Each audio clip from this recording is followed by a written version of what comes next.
மக்களே, ராதாகிருஷ்ணா இருவரும் எப்படி பூலோகம் வந்தாங்கன்னு ப்ரீவியஸ் எபிசோட்ல பார்த்தோம். ப்ரீவியஸ் எபிசோட் பார்க்காதவங்க சேனல்ல இருக்கு, மறக்காம செக் பண்ணி பாருங்க. இன்னைக்கு இவங்க பூலோகம் வந்ததுக்கு அப்புறம் என்னென்ன லீலைகள்லாம் நடத்தினாங்க அப்படின்றதெல்லாம் தான் பார்க்க போறோம். வாங்க வீடியோக்குள்ள போலாம். வசுதேவருக்கும் தேவகிக்கும் 8வது மகனா சிறைச்சாலையில பிறந்தவர் தான் கிருஷ்ணர்.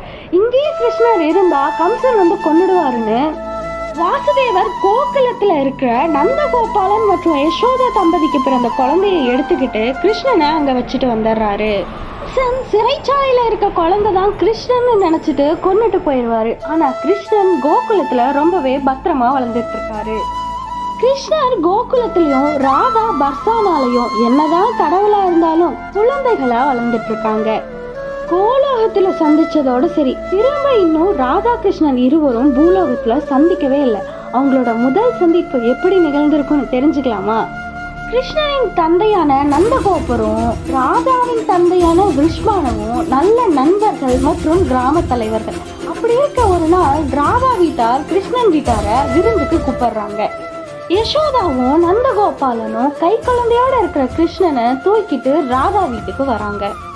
ராதாவோட அம்மா கீர்த்திகா கை குழந்தையா இருந்த கிருஷ்ணரை வாங்கிட்டு போய் ராதா படுத்துட்டு இருக்க தொட்டிலேயே கிருஷ்ணரையும் போடுறாங்க. அப்போதான் கிருஷ்ணனுடைய கைகள் ராதா விழிகள் மேல பட்டு ராதா முதல் முறையா பூலோகத்துல விழி திறந்து முதல்ல பார்த்த முகனா கிருஷ்ணர் தான்.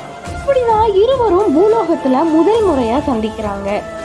ராதா பிறந்த இவ்வளவு நாட்களா விழி திறக்கலனா கோலோகத்துல இருந்து வரும்போதே ராதா கிருஷ்ணர் கிட்ட சத்தியம் வாங்கியிருப்பாங்க. ஆர்வண்ணனான நீங்க என் கண் முன்னாடி வராத வரைக்கும் என் கண்களை நான் பூலோகத்துல திறக்க மாட்டேன் அப்படின்னு.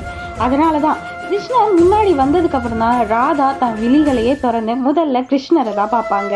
பிறந்தத்துல இருந்தே விழி திறக்காத தன் மகளான ராதா கிருஷ்ணரை பார்த்ததும் விழி திறந்துட்டான்னு விருஷ்பானுக்கும் அவளோட தாயான கீர்த்திகாவுக்கும் ரொம்பவே சந்தோஷம். விருந்தெல்லாம் முடிஞ்சதுக்கு பிறகு கிருஷ்ணனுடைய பெற்றோர் கிருஷ்ணனை தூக்கிக்கிட்டு கோகுலத்துக்கு கிளம்புறாங்க. அப்புறம் என்ன, ராதா இங்கேயும் கிருஷ்ணர் அங்கேயும் போகுது. இருவருடைய நாட்களும் அப்படியே நகருது. கிருஷ்ணன் தான் கோகுலத்துக்கே செல்லப்புல. தான் அண்ணன் பலராமர் நண்பர்களோட எல்லாம் சேர்ந்து வெண்ணையை திருடுறது, இப்படி பல சுட்டி வேலைகளை செஞ்சுட்டு இருக்காரு. குறும்புத்தனத்துக்கு அளவே இல்லைன்னு தான் சொல்லணும். கிருஷ்ணனோட புல்லாங்குழல் இசைக்கு மேயிற மாடுல இருந்து பாயிர நதி வரலும் அடிமை. ஆனா அவர் நினைச்சு வாசிக்கிறதோ பர்சானால இருக்க தன் காதலி ராதைக்காக. ராதைக்கும் துளைவில் இருந்து முகம் தெரியாத நபர் வாசிக்கும் புல்லாங்குழல் இசை மீது ஏதோ ஒரு வித பிரியம். கம்சனுக்கு எப்படியோ ஒரு நாள் கிருஷ்ணன் உயிரோடு இருக்கிறது தெரிய வருது. அதனால பல அசுரர்களை அனுப்பி கிருஷ்ணரை கொல்ல சொல்றாரு. ஆனா கடவுள் கிட்ட அதெல்லாம் வேலைக்காகுமா? இப்படி அரக்கர்கள் தொல்லை எதிரிகள் தொல்லைன்னு இருக்க கோகுலத்துல எப்படி வாழ்றதுன்னு மொத்த கோகுலமும் பேக்கப் பண்ணிக்கிட்டு பிருந்தாவனத்துக்கு வந்துடுறாங்க. இனி ராதை கூட பேசலாம், பழகலாம், ஆடலாம், பாடலான்ற எல்லா வாய்ப்பும் கிருஷ்ணருக்கு கிடைச்சிருச்சு. ஏன்னா பிருந்தாவனம் பக்கத்திலேயே தான் பர்சானா. இப்படிதான் இருவரும் சந்திச்சாங்க. இருவரும் காதலிக்கிறதுக்கான வாய்ப்பும் ஏற்படுது. இதுல ஏதோ சந்தேகம் இருந்தா மறக்காம கமெண்ட்ல கேளுங்க. உங்ககிட்ட ஒரு விஷயம் ரொம்ப நாளா ஷேர் பண்ணணும்னு நினைச்சேன். நம்மளுக்கு ஒரு கஷ்டம்னு வந்தா கடவுளேன்னு ஓடுறோம். ஆனா அந்த கடவுளே மனுஷனா அவதரிச்சப்போ என்ன மாதிரி கஷ்டத்தெல்லாம் அனுபவிச்சாரு, அதை எப்படி அவர் ஃபேஸ் பண்ணாரு அப்படின்ற லைஃபுக்கு தேவையான எக்ஸாம்பிள்ஸும் லெசனும் கடவுளோட கதைகள்ல நிறையவே இருக்கு. ஆனா சோகம் என்னன்னா அதெல்லாம் கேட்க நம்ம யாருக்குமே இன்ட்ரெஸ்டே கிடையாது.